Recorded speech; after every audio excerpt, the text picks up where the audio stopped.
Radyo DCGB. Ang kabilugan kan mga baretang kinalap kan pinagsarong puwersa kan News Center asin Mega Force Patrol. DCGB Bareta alas 12. DCGB Bareta alas 12. Mga pinakahuring pangyayari sa Kabikolan, sa nasyon asin ibang parte kan kinaban. Ibabareta na ngunyan. DCGB Bareta alas 12. Ngunyan ang sa inyong tagapagbareta.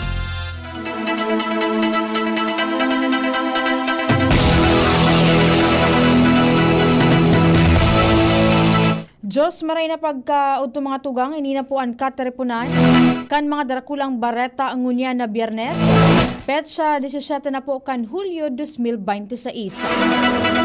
Ako po ang sa indong magiging tagapagbareta ang ngunya na pagkaudto. Ako po si Angel Mustaza. Sa headlines kan mga darakulang bareta, enot ang headlines kan mga bareta sa lado lokal.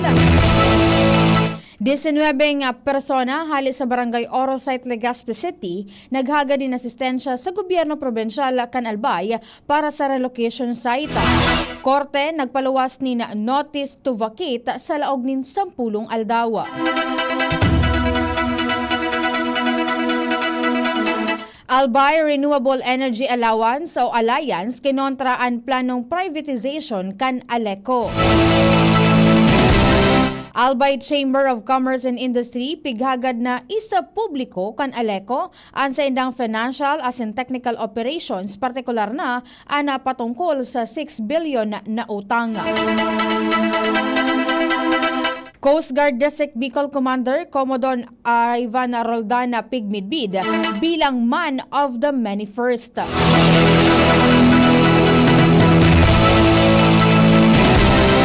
Sa lado nasyonal, ERC pig-extender ang suspensyon kan power disconnection sa Oktubre.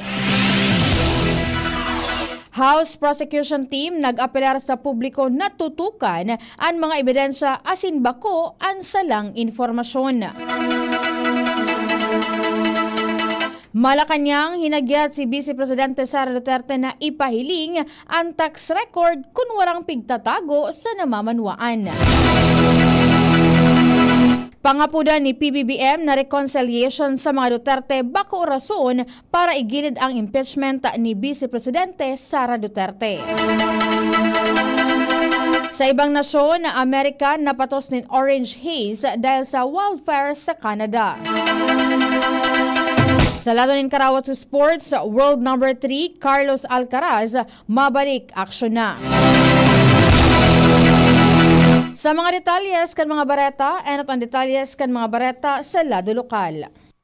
Ang baretang ini hatod sa Indukan. Artrisin Joint Supplement. Bumabagal ang galaw dahil sa joint pain at arthritis. Mag-Artrisin.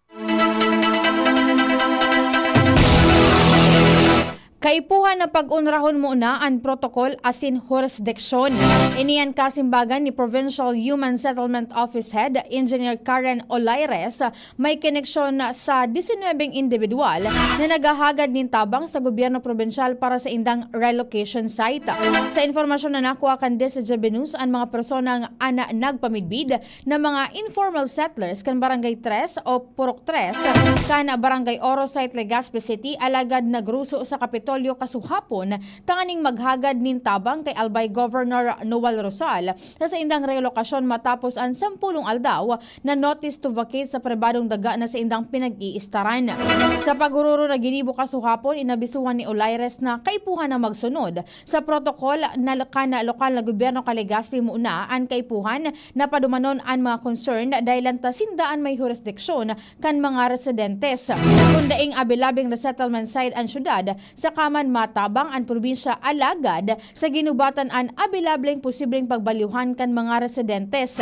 Mientras tanto, tinabangan man kan na probinsya na ma-refer ang kagadan kan mga persona sa Office of Resettlement and Housing kan Legazpi City nanganing mapaghurunan ang medyo sa pagkakaigwanan istaran sa laog nin 10 aldaw.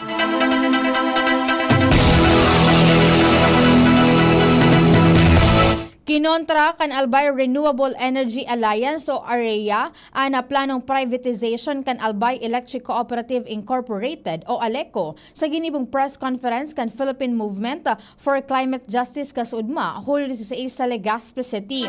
Sigun kay Southern Luzon Technological College Foundation Incorporated o SLTCFI, President as in Area Manager o Area Member Rosemary Quinto Ray kay puhan mo una na magkondusir nin sarong independent, komprehensibo as in pampubliko nga audit sa utang kan ALECO na maabot sa 6 billion pesos.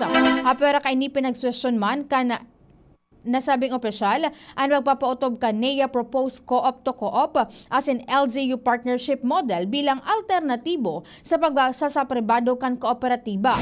Ang apo naman alyansa ninsaro nga people-led rehabilitation plan tanganing maproteheran ang mga pampublikong propriedades, mamantinir ang abot kayang singil sa kuryente as in masuportaran ang kamauotan kan probinsya na maabot ang 100% renewable energy sa taon 2030.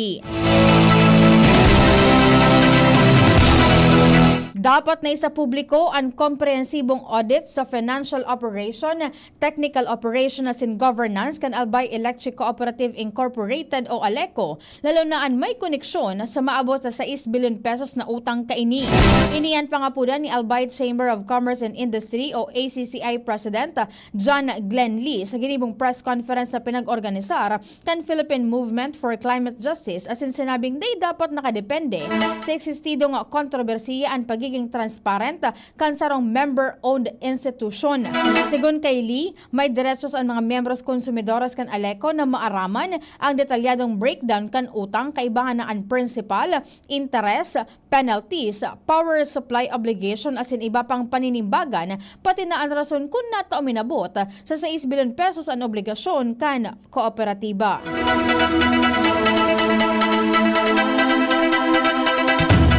Sa kamauotan na masusugan Albay Electric Cooperative Incorporated o ALECO, ang mga miyembros konsumidores na may mga outstanding bills o arrears sa bulan in Abril pababa, gigibon sa Hulyo 20 sagod 24 ang massive disconnection activity sa manibibang parte kan probinsya kan Albay. Sa ipinaluwas na abiso kan kooperatiba, maputulan o maputol nin kuryente ang mga konsumidores na may mga babayaran pa sa Bakakay, Daraga, Libon, Uwas, Pulangi, Tabaco City, Legao City, Legazpi City, Malilipot, Kamalig, asin Ginubatan. Tanganing man maibitaran ang pagkakaputol nin supply nin kuryente, pinag-abisuhan ang mga konsumidores na magbayad kan sa indang mga outstanding bills, kaibahan na ang bayad sa reconnection fees sa indang opisina o sa mga opsyon kan kooperatiba sa pagbayad.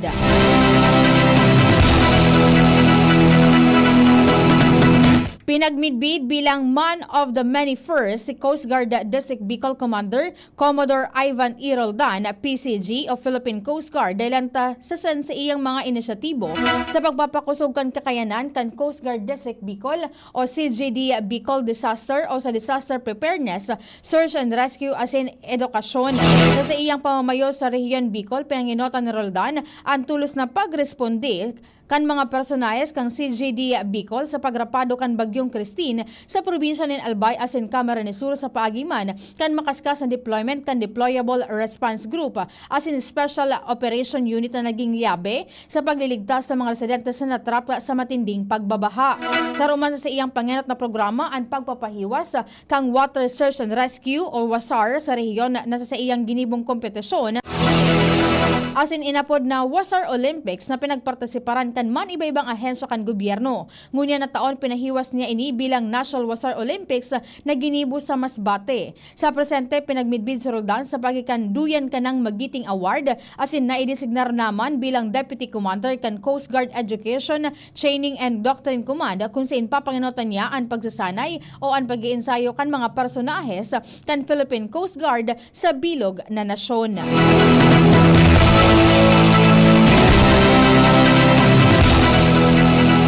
Posibleng sarong bulan pa ana i-extender giraray ang pagtrabaho kan binitayan Kilikaw Bridge sa Daraga Albay. Iniyan payag ni Albay Governor Noel Rosal kung sa enot na kutaan nindang pig-request na enot nang makonstruhir ang 2 lanes kan tulay para mas marhay ang maagian kan mga residentes asin kan publiko alagad daiman palan ini pwede.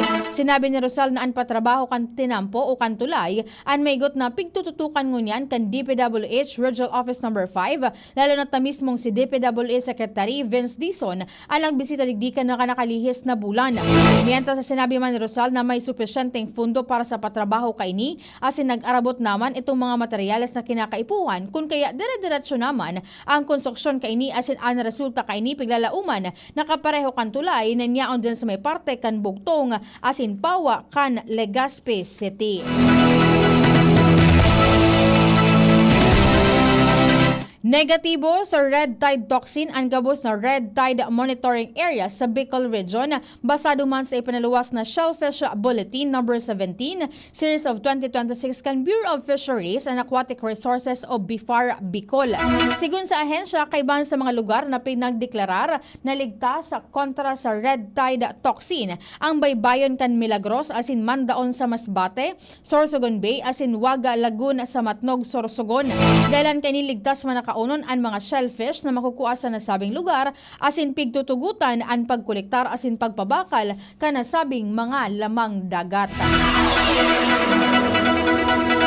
Sa ultimong detalyes kan mga barata sa lado lokal, pig-inganyar ni Bureau of Jail Management and Penology Bicol Regional Director, Jail Senior Superintendent Jose Gemelo Taol, ang 83 na mga bagong Jail Officer 1 trainees na numpa o nananumpa kasuudma sa ginibong oath-taking ceremony na igalang asin pangatamanan ang dignidad kan mga person deprived of liberty o PDL asin magiging aktibo sa rehabilitasyon. Tinawanin doon ni Taol na ang pagsumpa iyo ang pagpuon kan sa indang paglalakbay bilang kalalakihan asin kababaihan na maserbi nga marhay sa publiko asin komunidad. Sinabi ni Taol na ang mga jail officer bako sa natagapagbantay kan mga pasilidad kan kulungan kundi may importanteng papel sa pagmantinir kang katrangkiluhan asin kaayusan sa komunidad sa pagiman kan makatawo asin makataruman na pagserbi sa mga pangangaipo lalo na sa mga PDL. Asin yan po mga tugan ang kabilugan kan mga detalyes kan mga bareta sa lado lokal. Masunod man po ang mga detalyes kan mga bareta sa lado nasyonal, ibang nasyon asin sports asin iba pa makalihis sa nagkaperang pagirumdom. Ring, ring, go away! Ubo ng bata? Para dyan, may Plemix for Kids. Ang Plemix for Kids ay natural na lagundi. Tumutulong palabasin ang plema para tigil ang ubo, ramdam ang ginhawa. In banana and orange flavors. Be wise, Mommy! Cough, cough, wet away! Yay! Pambatang lagundi, Plemix! Vitex Negundo L. Lagundili is the generic name of Plemix for Kids. If symptoms persist, consult your doctor. Realize true comfort and relaxation at Dorotea Resort and Spa, a perfect venue for family outings, couple retreats, and various functions such as weddings, birthday parties, corporate seminars, and conferences. Dorotea Resort and Spa. We have backpackers rooms, standard rooms, deluxe, suite, and a penthouse. Also, relax and rejuvenate with our spa's invigorating treatments, services, and facilities. Dorotea Resort and Spa, Kahugutan, Bakakay, Albay. For reservation, contact us at 0917-777-5734. Find us on Facebook, Dorotea Resort and Spa. Relax, rejuvenate, and enjoy. Only here at Dorotea Resort and Spa.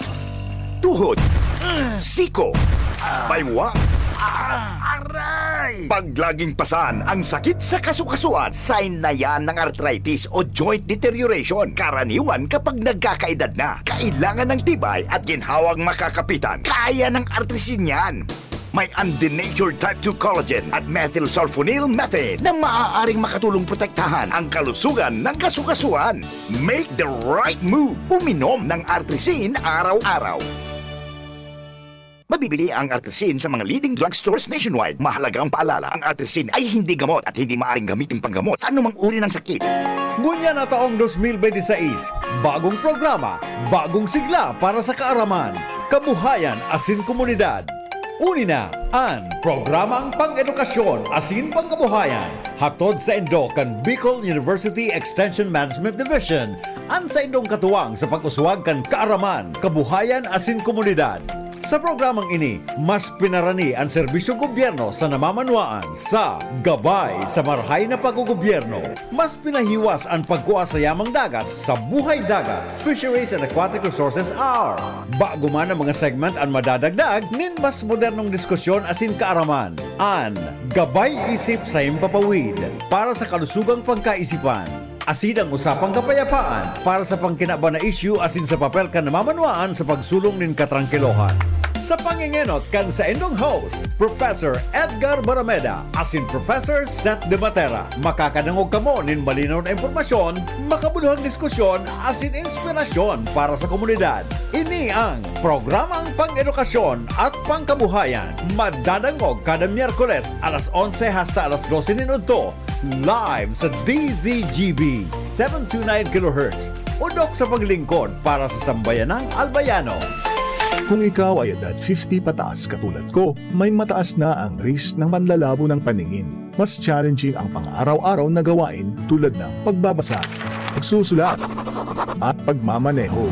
Ang Optin ay may lutin na maaari makatulong sa kalusugan ng mata, nilalabanan ng epekto ng glaucoma, macular degeneration at katarata. Kitang-kita ang kalusugan. Mabibili ang Optin sa mga pangunahing butika nationwide. Mahalagang paalala, ang Optin ay hindi gamot at hindi dapat gamitin panggamot sa anumang uri ng sakit. Kung ikaw ay edad 50 pataas katulad ko, may mataas na ang risk ng manlalabo ng paningin. Mas challenging ang pang-araw-araw na gawain tulad ng pagbabasa, pagsusulat, at pagmamaneho.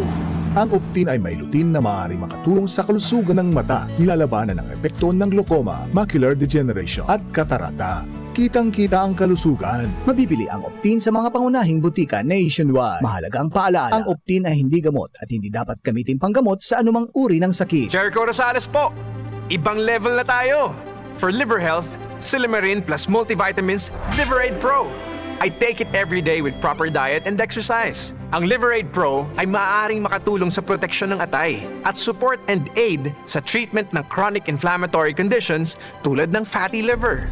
Mag-liver up na! Silimarin plus multivitamins Liverade Pro. Silimarin plus multivitamins is the generic name of Liverade Pro. If symptoms persist, consult your doctor. Proteksyon at tulong sa atay, Liverade Pro. May Silimarin, may multivitamins pa. Liver up na tayo with Liverade Pro. Nagdadangog kamo sa DCGB. Always number one, always at your service.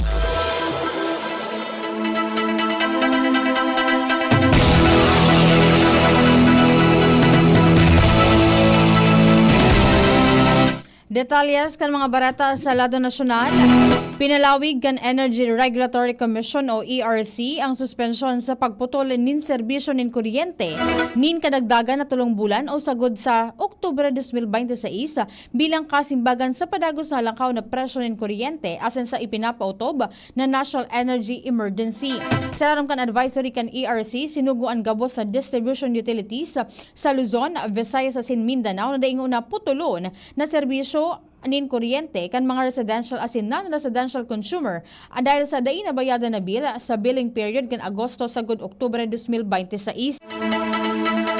Ang ipinautob kan ERC ang kaparehong suspensyon para sa mga billing period kan Mayo sagod Hunyo 2026 kasabay kan direktiba sa utility company na magpautob nin staggered payment arrangement para mapagian ang pasanon kan mga konsumidores. Pigtugutan man ang mga kaharungan na igwani na 20 kilowatt per hour na konsumo o mas hababa sa kada bulan na naipag-oktaba ang pagbayad sa panahon kan suspensyon. Pwede ning bayadan ang tipo na obligasyon sa laog ni na daimababa sa 3 bulan. Nangapudan ang House Prosecution Team sa publiko natutukan ang mga ebidensyang nagluluwas sa impeachment trial asin dai mag-intsende sa mga pigpapalakop na sala o peking mga informasyon.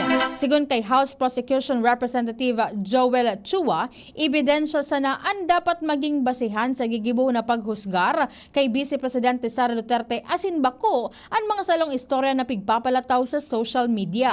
Tinawanin doon ni Chua na sinda sa prosekusyon administrasyon, puro katotohanan sa naan gustong maihatod sa namamanuaan, kaya piguhinguan nindang gumamit nin mga lingwahe na nasasabutan kan mga ordinaryong Pilipino.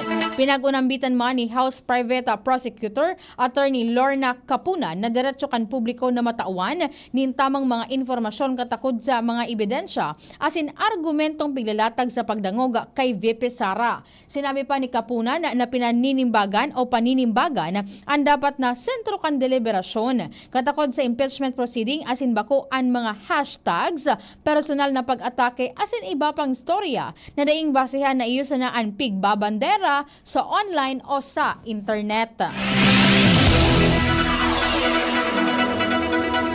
Ipinag-insistir kan Malacanang na obligasyon ni VP Sara Duterte na magpahiling o ipahiling ang katotohanan sa namamanuaan kunwara ining pigtatago.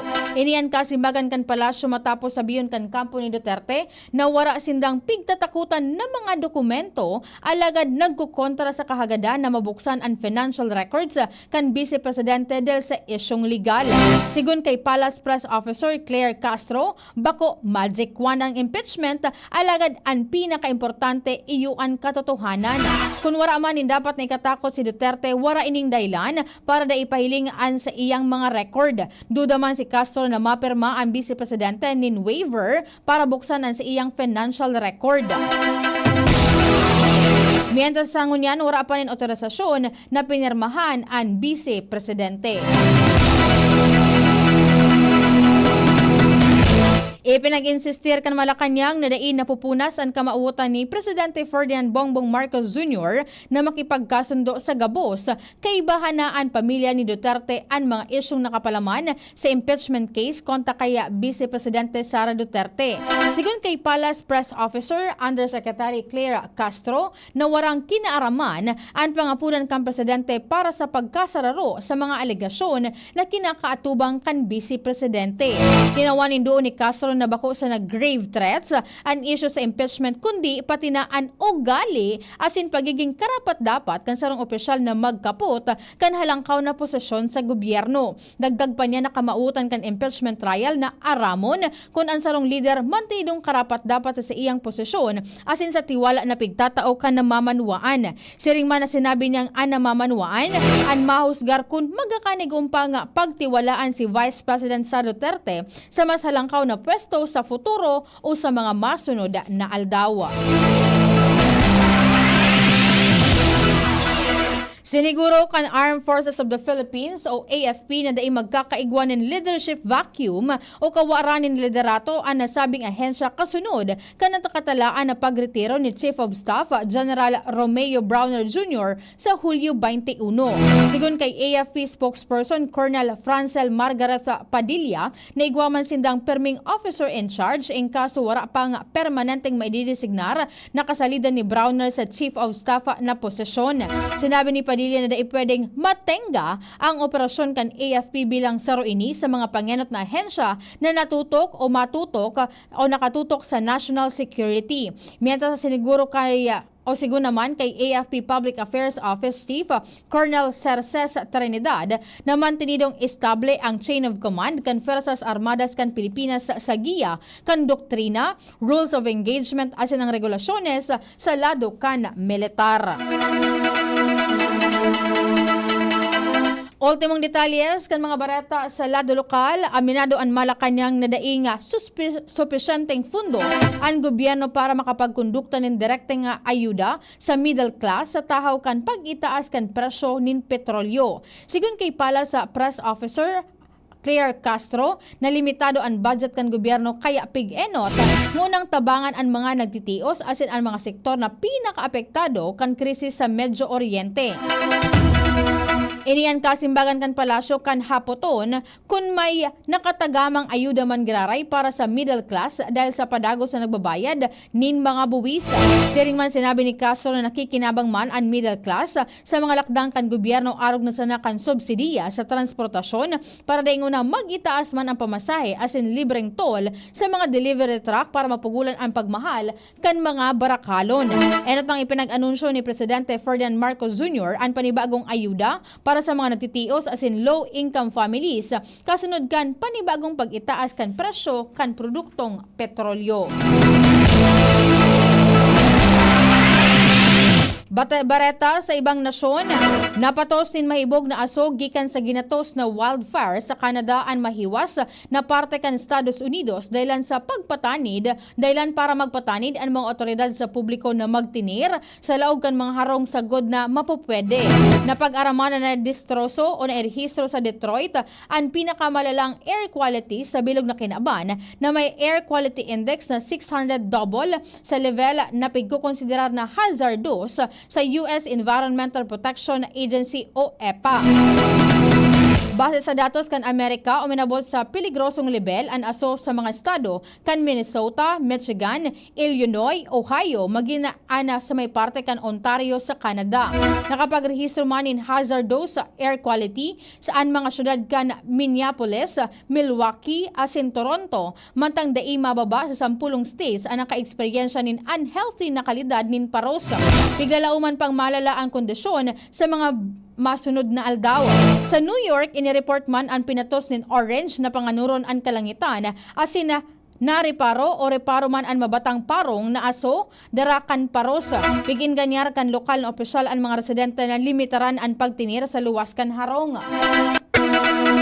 Inabisuan man na magtinira sa laog kaan may mga helang sa puso asin baga, mga bados, gurang asin iba pang tao na kaibahan sa mga high-risk group.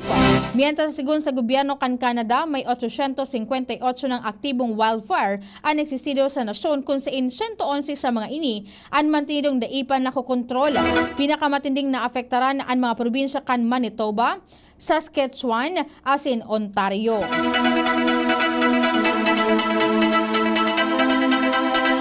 Barata sa Ladon Karawa to Sports, balik na sa pagkawat si world number 3, Carlos Alcaraz sa masunod na bulan. Kaibahan sa mga pangaran ni Alcaraz ang entry list ka na Cincinnati Open na nakatalaan na magpuon sa Agosto. Iniyan primerong laban kan Spanish tennis star poon ka na ma-injure siya kan Abril 2026 manta nagkakawat sa primerong round kan Barcelona Open. Dahil sa nasabing injury, dahil siya nakapagkawat sa darakulang torneo sa Madrid, Rome asin na maging sa Roland Garros kung saan siya ang defending two-time champion.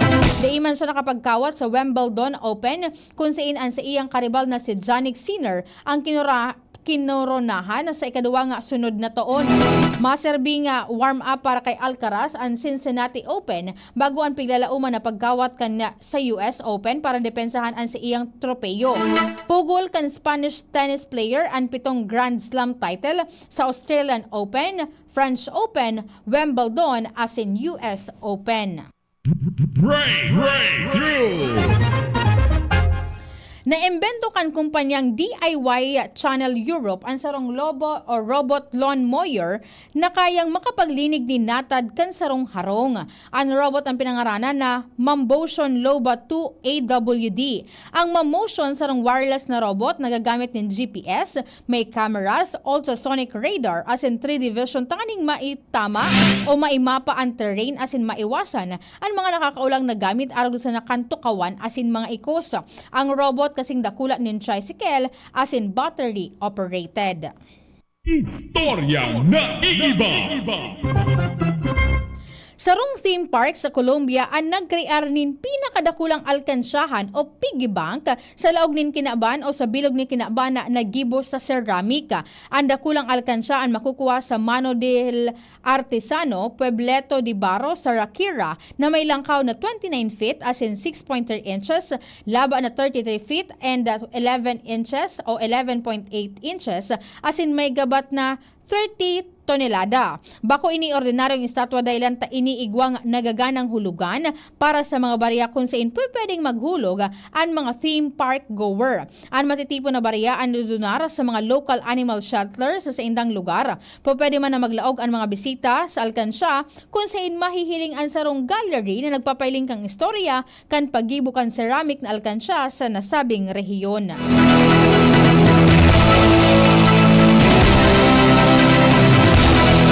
Asin yan mga tugang ang kabilugan. Kan mga detalles kan mga Draculang Bareta, pinagtarabangan na isurat sa laog ni 6 na oras dyan sa muyang DCGB News Base. Sa pangyayat kan sa muyang news director as in news manager Sir Mar de la Cruz as in ni Nicole Ann Gloriani. Ang nakaibahan ko po sa Radio Technical, si Kuya Jun Napoles, si Jerome Nico Martinez, at ang mga OJT, hali sa Sorsogon State University, si Carmel Hervera asin si Jovan Engali.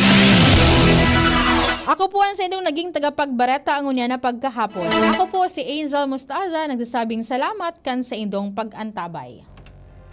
Sa indong nadangog ang mga Draculang Bareta ngunyan na aldaw. Ang tabayan ng giraray sa aga, ang sarupang edisyon kan DCGB Bareta alas 12. Abangan ang masunod na